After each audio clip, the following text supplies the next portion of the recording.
Welcome to the last meeting of the first board and committee meetings of 2024.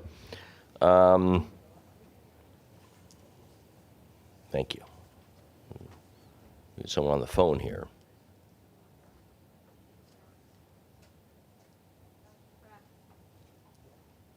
Yeah, thanks. Okay. That's okay. All right, great. We're called to order. Thank you very much. Steve Weiss is pinch hitting today for David. Steve, I'm sure you'll be great. I expect a 250 batting average today. So it'll be pretty good for a pinch hitter, I guess. And I'm making this up. I don't know anything about baseball. Hader, you know a lot more than I do about baseball.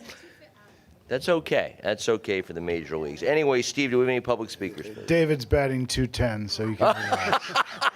Can he hear that somewhere? He's going to watch the video of that. All right, David, that's not true. I'm sure you're doing a great job, better than that. Anyway, Steve, do we have any public speakers? Thank you. Yes, Chair, we have 5 members of the public registered to speak today. As a reminder, we ask that all public speakers adhere to the MTA's rules of conduct and decorum. I would also like to remind our public speakers that in the interest of time and fairness to all speakers, we limit everyone to 2 minutes. Please be aware that there will be a warning beep to remind you that you have 30 seconds to conclude your remarks. Our first speaker will be in person Jason Anthony, followed by Joseph Morales. Hey Neil, hey Kevin. Let's continue along that line of football and everything. Let's roast a little bit New Jersey Transit corporations and their subsidiaries. After almost 10 years, they had to raise the fares. Not surprising, but 15% fare hike? That is no good. After them realizing that they are in a fiscal cliff, what is going to cause them to realize that we in the Metropolitan Transportation Authority, we are good and we do things in a wise way? The clock is now on. So, let's start 2024 with the right foot. Kevin, keep doing a good job. I appreciate everything that you're doing. Neil, hats up for you of chairing the committee like you always do.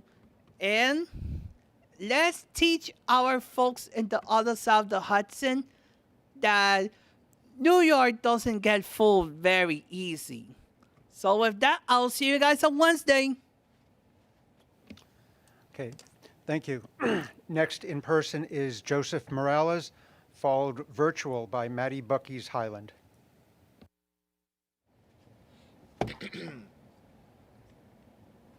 All right, good afternoon, everyone. I'm Joseph Morales. I go to Bronx Engineering and Technology Academy. I just wanted to point out today a few different things on the ridership projections. I noticed that in very good news, Subway, it looks like Subway ridership is just below the McKinsey Group projections, and Subway and commuter rail ridership. Sorry, I misspoke for a sec. I did want to really discuss, commuter rail ridership is actually way above the McKinsey Group projections. Sorry, I just fiddled with the statistics for a sec. That's really good, especially considering what people thought ridership was going to look like once hybrid work and work from home really started to become the normal for a lot of office workers who would use the commuter rail. This is a sign that the MTA's recent commuter rail discounts, such as the city ticket, have been working, and this should continue to be built upon so that we could rethink what our commuter rails could really be for our region. Also, the one really concerning part was I noticed that bus ridership is substantially below the McKinsey Group forecast at 56.1%. This is really concerning because if you were here for the Transit and Bus Committee, most of the key drivers for satisfaction were wait times, reliability, and the DOT's recently completed a lot of bus lane projects on key corridors around the city. So and the Bronx bus network was just fully redesigned.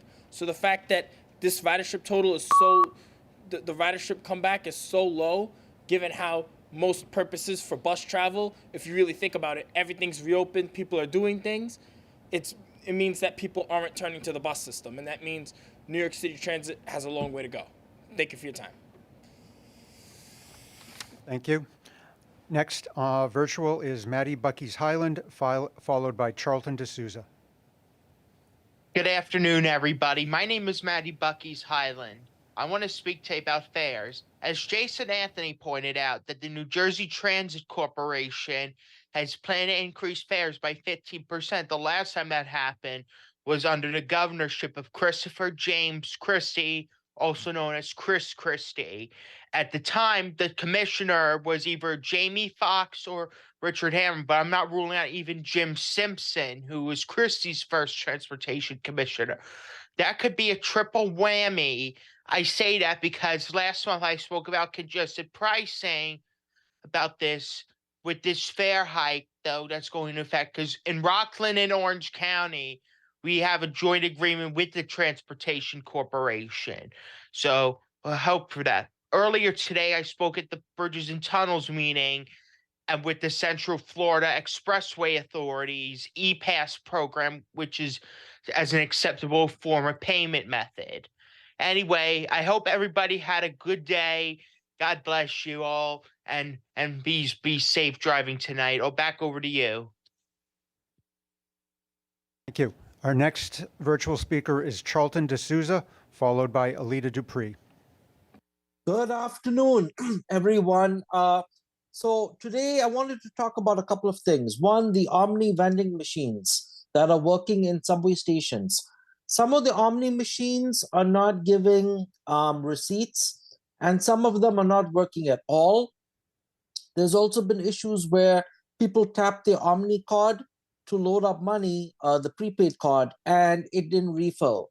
So this is something you guys need to look at 86th Street on the 4, 5, and 6. There's been issues at Junction Boulevard. There's also been issues at Bowling Green and also at Atlantic Terminal, where you'll have that there, Barclays. So you'll need to look at that. And the other thing that I want to talk about is fare evasion. So a lot of the MetroCard vending machines citywide are not working. And you guys are always complaining about fare evasion. Well, how is it that the machines are not accepting cash? Many of the machines are not refilling unlimited MetroCards or MetroCards at all. And some machines are not even returning the MetroCard back. That is a big problem. So people are losing their money. So what I want to know from the MT and from the chairman, what are we going to do to make sure the MetroCard vending machines are working until the full rollout of Omni takes place? But also the Omni machines are brand new and they're breaking down. So you guys need to have a comprehensive plan. Also, Nice Bus, Nassau Intercounty Express. So they're having their board meeting next week on Wednesday. I want to know, when is Nassau Intercounty Express going to have Omni installed on their buses? Is it going to be in June or by June this year? Because a lot of Nassau County residents are not able to take advantage of the Omni discounts and the Omni fare capping, because Omni is not accepted on Nassau Intercounty Express. Mr. Chairman and the board, please fix that. Thank you. Thank you. Our final virtual speaker is Alita Dupree. Thank you. Good afternoon, Chair Neil Zuckerman. Alita Dupree, for the record, she and her with Team Folds. I wish I could be with you, but I'm broadcasting from Oakland in California. Lots of good things in the report. We're doing some real estate work with some improvements. I saw mention of Brewster and about Penn Access, and I'm supportive of those. I've been thinking about fare policy. Maybe this evolves from the days of the tokens and the paper bus transfers going back like 40, 50 years. But when I get on a bus and I transfer the subway, or I transfer between two buses, or I go from the subway to the bus, I get 2 hours from the first tap. And I can ride until the 2 hours expires, so I get charged again. But when I ride the subway in succession, I get charged each time. And I think it's time to move toward a straight 2 hour time frame from when you tap your Omni card or your payment, your phone, before you get charged again. I guess it doesn't really matter for me because I ride enough that I'm going through 12 revenue trips in 3 or 4 days, some maybe even 2 days. But for someone on a short trip, that could mean more money spent. I think we should look at would a straight 2-hour policy negatively impact our revenue? But I think it will work in the future because we want to get more people on the buses and the trains, especially the subway, which is very, very important to me. And part of the building the best subway we can is to have a consistent fare policy. Thank you. This concludes our public comments portion of the agenda. Thank you to all of our public speakers. Yeah, thank you, Stephen. Yes, thank you to our public speakers. We appreciate your constancy and your thoughts. So this month, let's just, we have a slight change in our usual business. The team have changed our classic finance watch and budget watch. I've been on this board almost a decade. Yes, it's gonna. Andrew, how long have you been on this board? Okay, wow, a 22-year veteran. So I'm guessing this is the first time in a couple of decades we've made a change to the finance and budget watch. Now, before everyone gets nervous about change, the only thing that's really changed besides the format is that we have stricken what had been the historic market macroeconomics numbers like employment levels and such. So I would ask you as we talk about these, if you see anything you deeply miss that you used and looked forward to every month, I'm sure the team could return it. It's not a test of your memory, because if we did, I'm sure most of us would not remember that we used to have the employment figures for the region. But anyway, if you see anything you don't like that's been omitted, please let us know. Hats off to you, Chair Zuckerman. I didn't do anything. Hats off. Hats off. I could use a hat to cover my hat. Hats off. Anyway, we're goofing around. So, Steve, you want to give us the budget watch portion of the new finance performance document? Yes, thank you, Chair. The 2023 preliminary results compared with the November forecast ended the year favorably by $517 million. Expenses were $539 million favorable, approximately 3.3% of the expense budget. Based on a preliminary review, the MTA estimates that approximately half of the favorable expense variance is timing related. The real and timing variances will be analyzed and revised as the 2023 financials are finalized. Operating revenues were $20 million, or 0.2% unfavorable, with passenger revenue unfavorable by $16 million, toll revenue favorable by $17 million, and other operating revenue unfavorable by $20 million. The unfavorable passenger revenue variance primarily reflects lower paid ridership for New York City Transit bus, with Subway and Staten Island Railway also lower. The commuter rail passenger revenue, however, was $23 million, or 2.1% favorable to the forecast.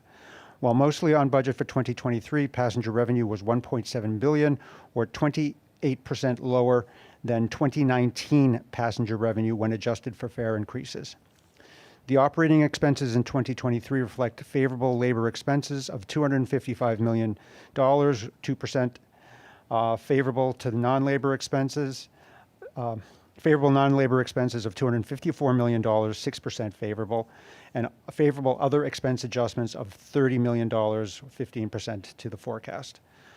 Operating subsidies, including investment income, were $27 million, or 0.3% unfavorable, primarily due to a timing delay of petroleum business tax receipts. The urban tax was $8 million unfavorable. The mortgage recording taxes were $9 million unfavorable, and MTA aid was $6 million unfavorable. The payroll mobility tax, on the other hand, was $39 million favorable for the year. As you may recall, since the rate increases in mid-2023, monthly PMT receipts had been running unfavorable, and while we speculated delays in the implementation of the rate increases may have been the cause for the shortfall, that was unclear at the time. Those shortfalls were reversed with a favorable December of $75 million received in the month, and the PMT ended the year overall favorable by $39 million. Lastly, Debt service ended the year favorable by $24 million, or 0.9%, due to higher offsetting investment income in debt service-related accounts. Further details are available in this month's financial performance report. Thank you, Steve. Couple takeaways, and thank you for the commentary from the public speaker. But I think December, kind of the same trend on ridership, where commuter rail was really good, subways was kind of right there, a little bit down, and bus paid ridership was significantly down. Again, total ridership on buses is actually very good, but the fare evasion is what is curtailing the revenues. So I think that we closed the year out kind of right on budget, again with the the negative trends that we talked about in November and December.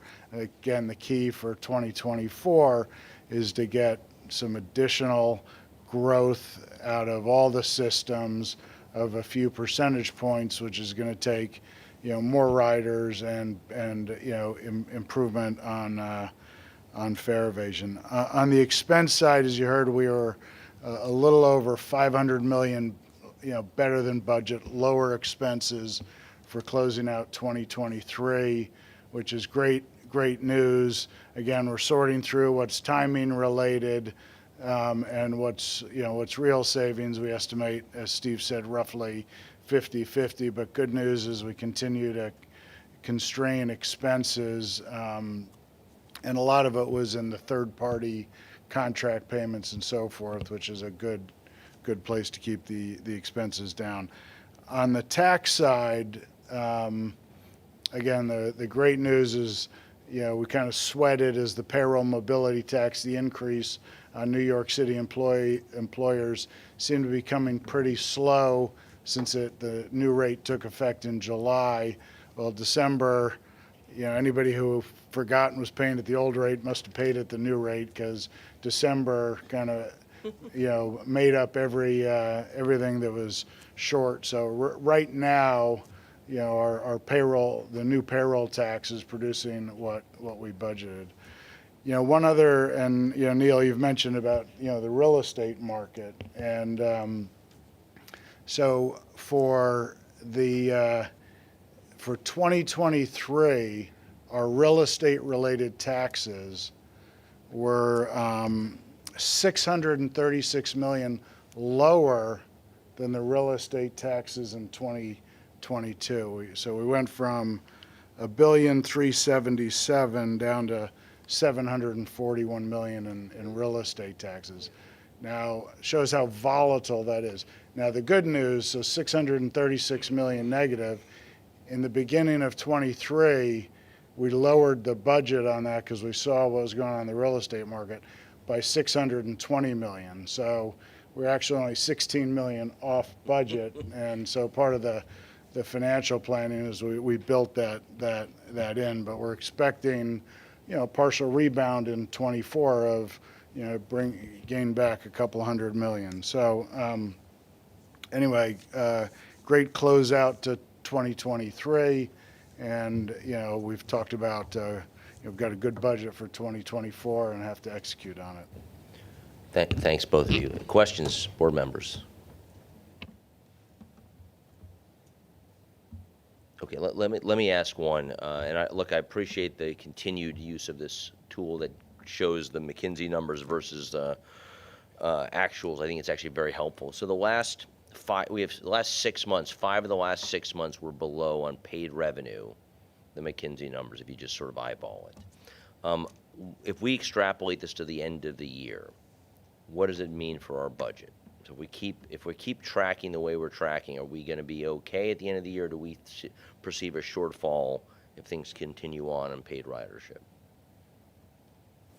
Well, one thing, so if you remember the budget that was passed, we took the McKinsey numbers and we haircut them $100 million for lost bus revenue. So bus revenue, that $100 million, if bus revenues kind of stay flat we're covered on the bus side. The I think where we're looking as we look at subways and commuter rail is that if we kind of stay flat, we don't keep growing or stay under, and if that's because the fare evasion is kind of eaten into our growth or whatever, that could clearly be an additional couple hundred million. I think I've kind of said throughout the remaining financial plan period, if we don't get better on fare evasion and that causes paid ridership not to grow, that ultimately can be a $200 to $400 million a year cost on our revenue. Good. That's very helpful. All right. Any other questions? Hearing none. Olga, please, on the finance portion, formerly known as Finance Watch. Good afternoon, everyone. We have 2 transactions to report today. It's only January, but we have 2 transactions to report on. And the reason for this, we need funding for ongoing capital programs. But the other reason is that the interest rates have substantially improved from the highs of October market. And you can see this in your newly formatted report book. In the chart on page 10, the market has improved quite a bit, and it was important for us to start issuing sooner rather than later to try to lock in some of that improved rate picture we're seeing. So last week we closed $296 million of TBTA payroll mobility senior lien green bonds, Series 2024A. The proceeds of that issuance will finance transit and commuter projects in the approved capital programs. The bonds were sold competitively, so we received bids from 9 firms, and we awarded to Jeffries LLC as the winning bidder. So that's one transaction. The other transaction is in a pipeline. We will be pricing it later this week. It's approximately $800 million of Triborough Bridge and Tunnel Authority sales tax revenue bonds, also Series 2024A. And proceeds of this deal will also be used to fund transit and commuter projects as well as infrastructure of the CBDT. This deal is a negotiated sale, and it's led by Goldman Sachs with special core senior managers, Academy Security, and that's SDVOB firm, Loop Capital Markets, MBE, and Stern Brothers, WB. This concludes what was formerly known as Finance Watch, and now it's Capital Markets Performance. Oh, God. So Olga, thank you. I'm sorry, Neil, can I ask a question? Go. I just leaned over and I asked Kevin the same question. So I thought we paid for the capital stuff last year. You said one of the newest transaction we're doing is for additional capital work? I'm sorry. You said the proceeds are for transit and commuter capital projects. Okay. Was that? No, I thought we had already budgeted for that and paid for that last quarter, but we're not. This is all new capital stuff? Yes. So, as you know, we have 2024 capital program currently. We also actually funding some of the projects in the prior capital programs.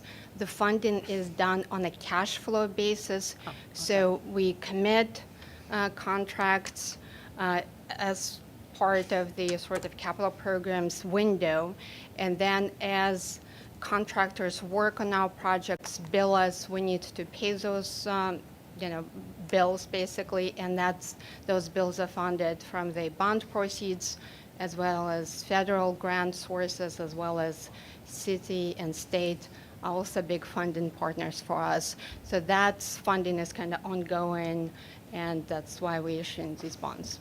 Great, thank you. Other questions?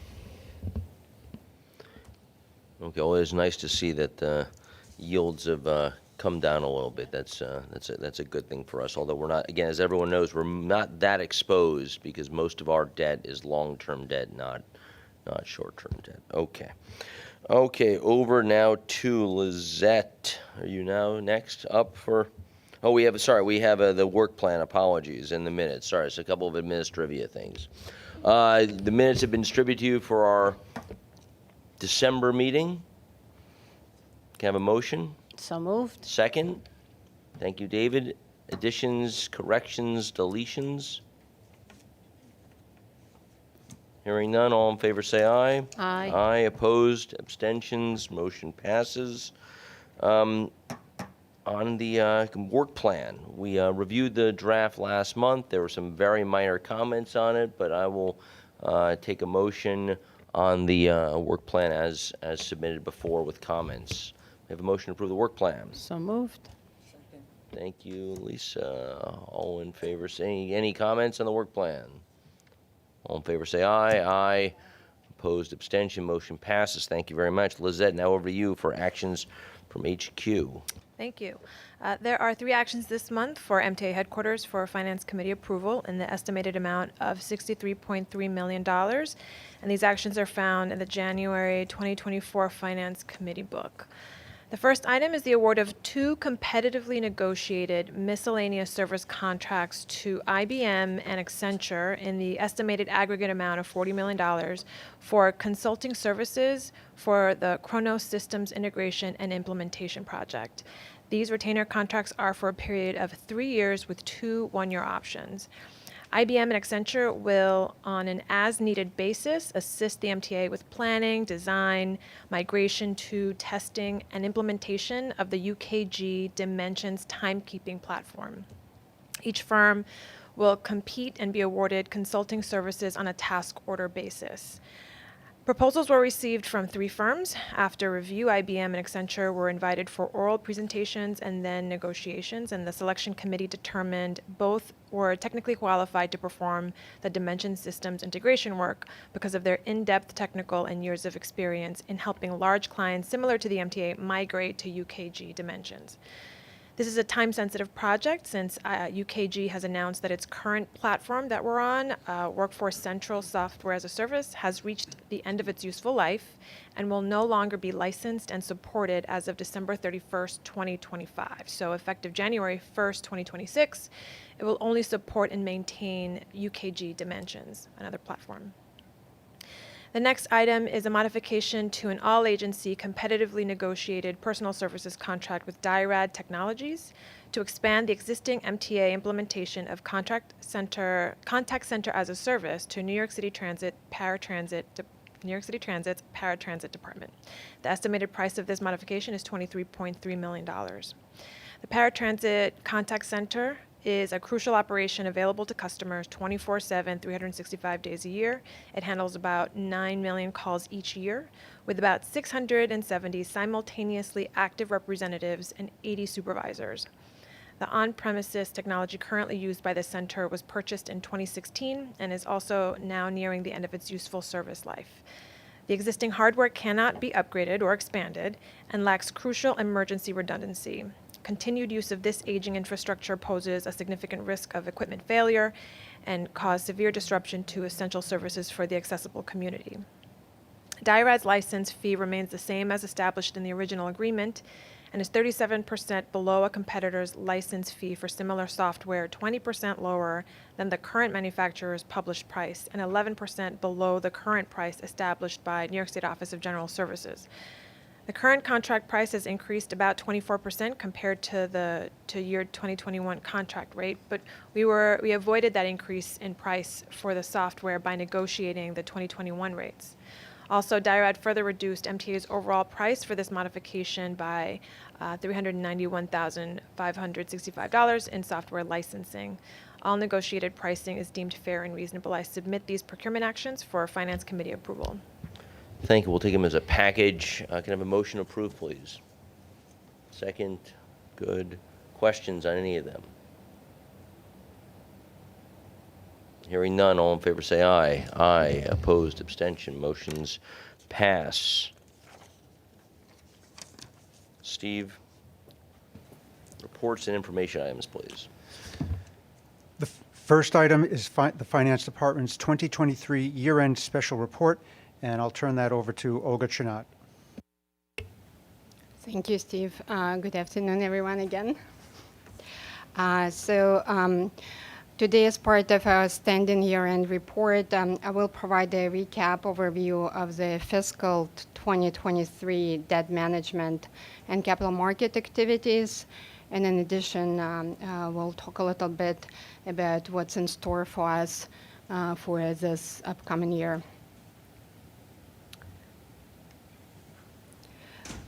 We ended fiscal year 2023 $3.6 billion less in debt than we started the year with. And that's a significant achievement, which was largely driven by the following three factors. First, we repaid $2.9 billion of notes, which were issued at the onset of pandemic to municipal liquidity facility to improve our liquidity. This is now that another sort of pandemic legacy item which we dealt with. We also paid off $651 million of bonds with cash and also proceeds from New York State bond issuance, which the state gave us as part of their contribution to one of our prior capital programs. And finally, we paid off nearly $1 billion of long-term bonds as those matured. As of December 31st, 2023, we had $44.3 billion of debt outstanding. This is predominantly debt service on which is paid from the operating budget, but it also includes $1.9 billion of bonds paid from the revenues that are in the lockbox account, which is specifically dedicated to funding capital projects. We continue to manage our debt in prudent manner. As you can see from the pie chart on the right, most of our debt is in fixed rate mode, which means that we have known locked-in rates on this piece of portfolio. And that, as the chair mentioned earlier, is really important in terms of managing our interest rate risk. By credit, transportation revenue bonds remain the largest piece of the portfolio, accounting for almost 42%. But I want to mention that in recent years, the higher-rated payroll mobility tax credit became our new workhorse credit, and now these bonds account for nearly a quarter of our outstanding portfolio. Jumped ahead. Now let's talk about the debt service we have to pay on these outstanding bonds, and as well as on the bonds we expect to issue in the future. So the bar chart here in front of you represents debt service payable from the operating budget. The blue bars show debt service on outstanding debt, and striped red bars, that's debt service on the future additional bonds that we expect to issue.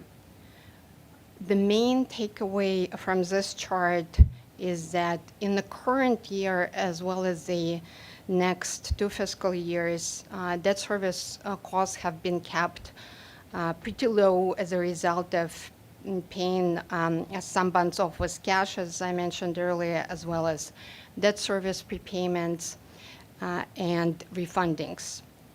Debt service costs begin to increase starting with fiscal year 2027 and stay kind of elevated through fiscal year 2032, and then start to come down again beginning with 2033. In the coming year, we will be working to address these high debt service costs through refundings, possibly restructurings, and also through the way we structure new debt that we expect to issue in the future.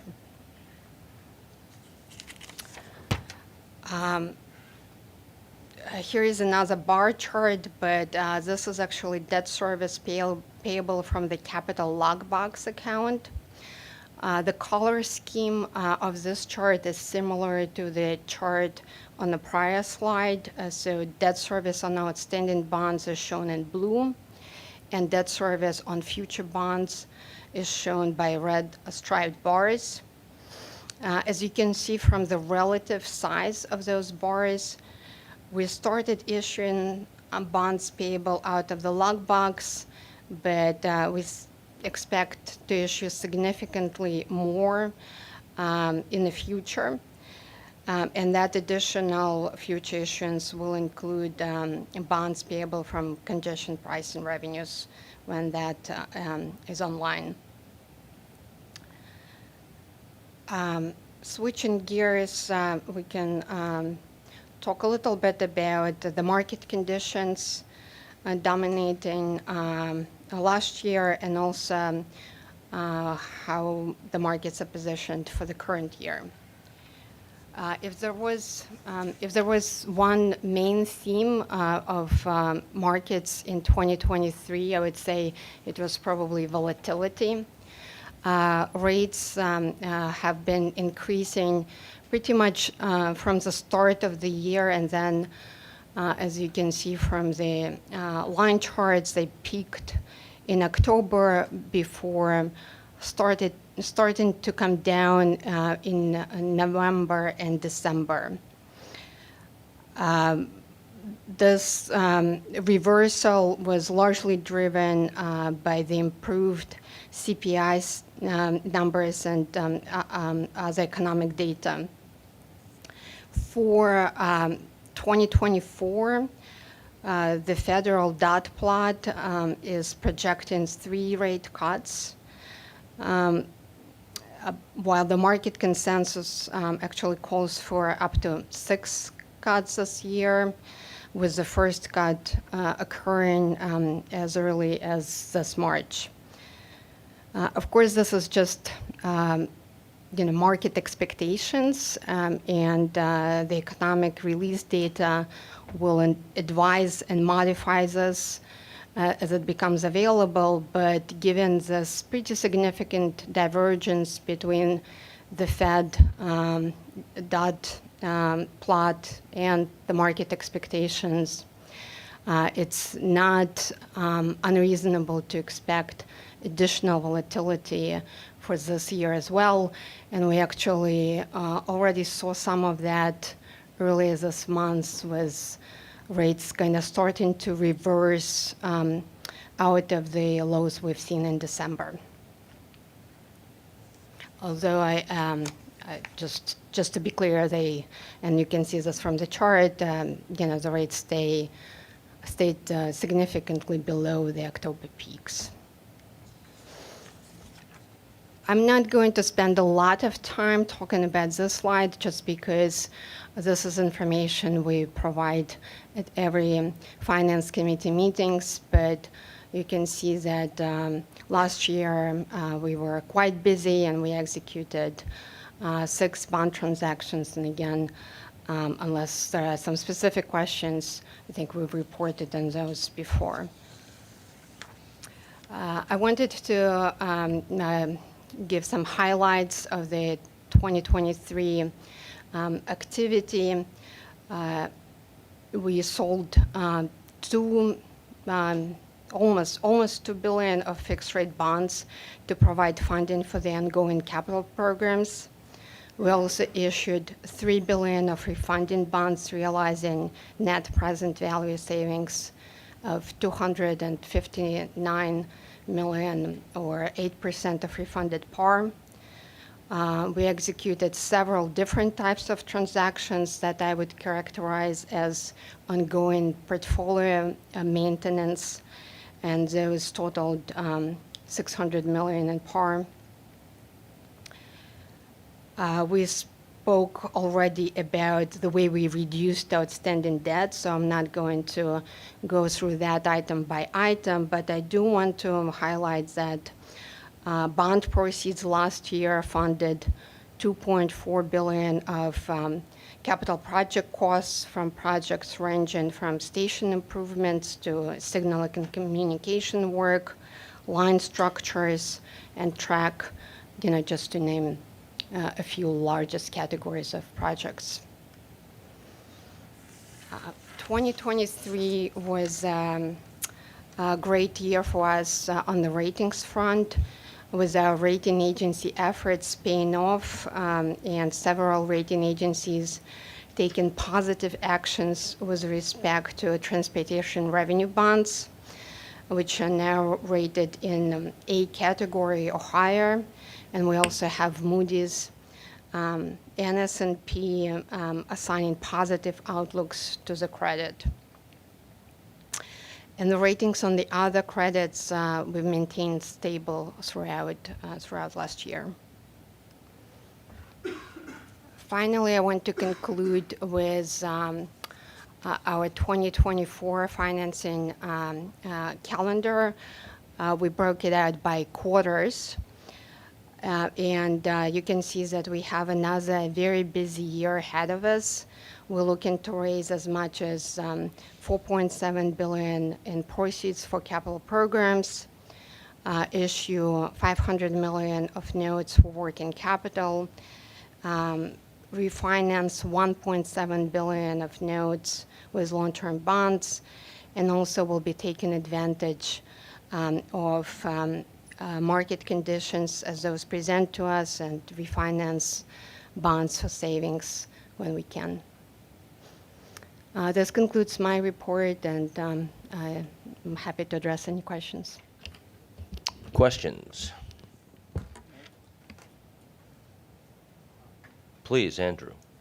Has anybody quantified what, since the improved credit agency ratings, how much we've saved in interest as a result of that?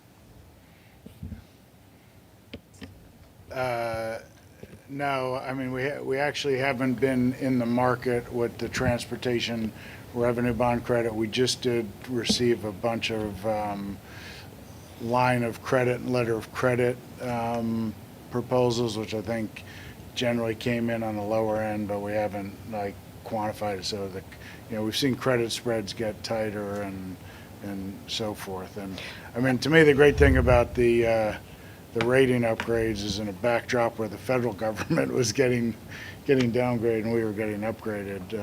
Obviously, on the back of solving the fiscal cliff. So we have a lot of debt to issue this year for which may vary depending on the actual cash spending in the capital program. So hopefully we'll continue to see that benefit play through. Here, any other questions?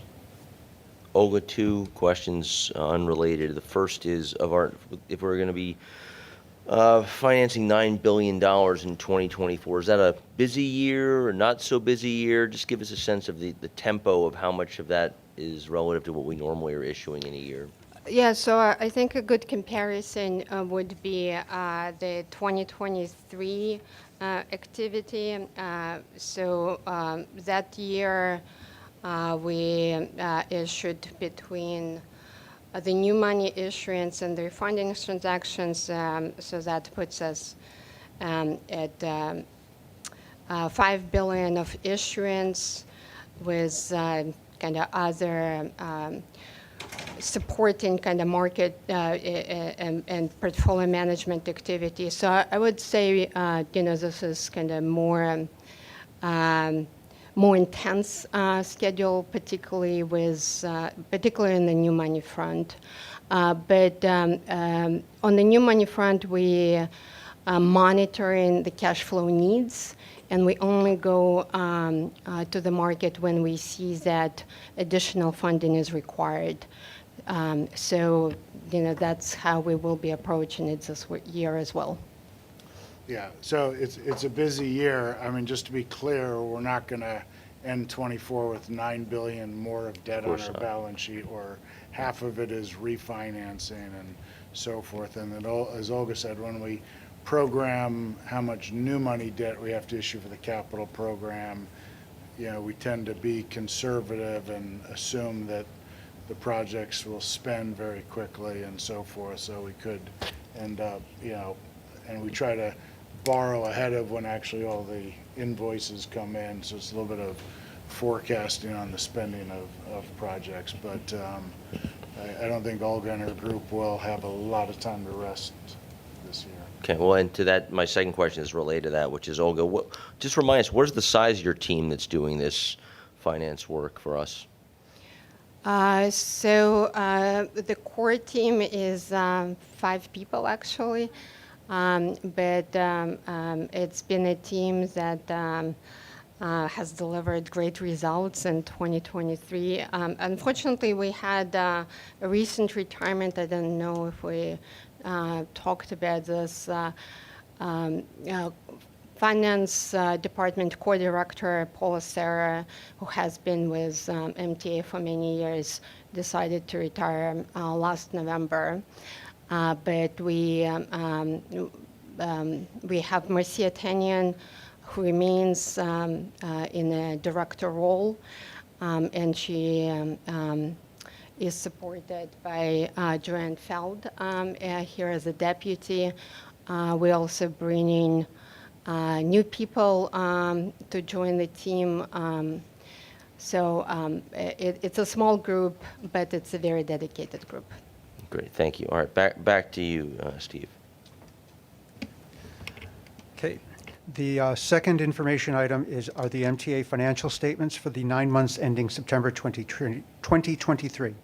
MTA Comptroller Jim McGovern is available if there are any questions. Any questions? Hearing none, back to Lizette. There is one information item for New York City Transit this month, approved by its respective committee, requesting the board to approve the award of a 3-year contract to provide maintenance and support services for the MTA's bus camera security system to Sion Design, which includes up to 3 2-year options. There's also one information item for Bridges and Tunnels, approved by its respective committee, requesting the board to amend the contract with TransCore LP for all electronic open road tolling and exercise 3 1-year renewal options for cashless tolling maintenance services at the authority's toll facilities. Great. Okay, any questions for Lizette? Okay, your consolidated reports are in your book, section 7. I won't ask if there are any questions. Mr. Florio, the real estate story. Mr. Chairman, real estate has 2 action items for consideration and approval.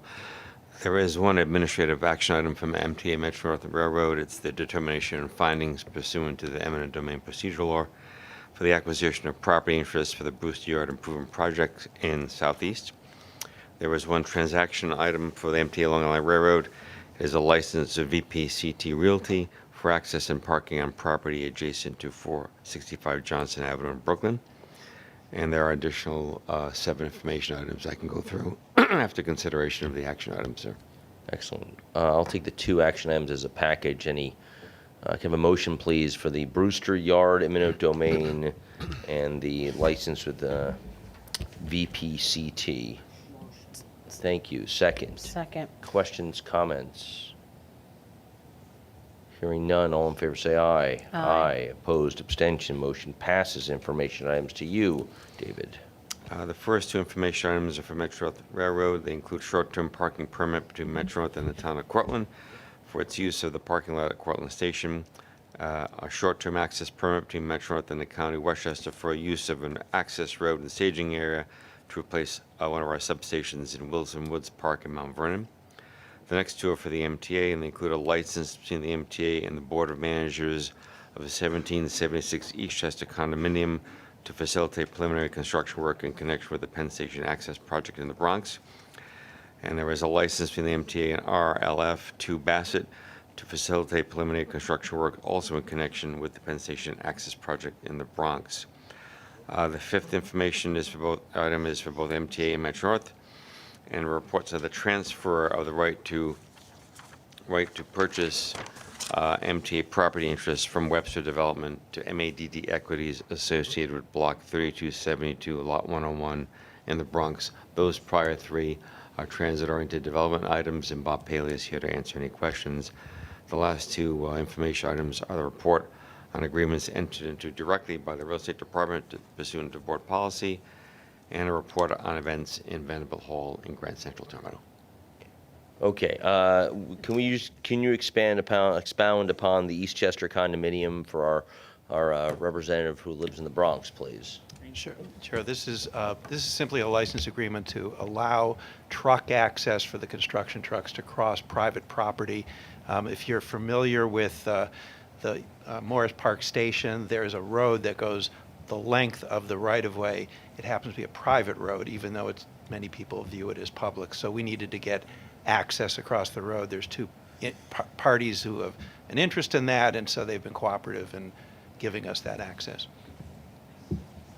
Okay, I'm going to start issuing Coca-Cola products for this meeting in the afternoon. Yeah, we got to get. I know, we just got to get a little more excited. This is important stuff, ladies and gentlemen. No Bucks, no Buck Rogers. Andrew, go. Bob, I assume we're going to be hearing a lot more additional proposals for the land along the Penn Access route in the Bronx in the coming months? Well, you will be hearing some permanent easements that we're going to be acquiring in cooperation with property owners. You also have been hearing, I'm sure, what the city is doing for rezoning to leverage our investment, and we've been working closely with the city, to ensure that coordinated actions are being undertaken, because it's a huge opportunity for the Bronx and for development around the train stations. It's the definition of transit-oriented development. Exactly. Yes. Yeah. Okay, so we'll be hearing a lot more, I assume. Then. You will be. Yes. Yeah. Thank you. Okay, any other questions for David? We've taken the vote on the action item, so I think any new business for the committee? Hearing none, a motion. I'm trying to make it stimulating. Anyway, hearing no new business, may I have a motion to adjourn? Thank you. Second, all in favor, thank you very much. See you on Wednesday.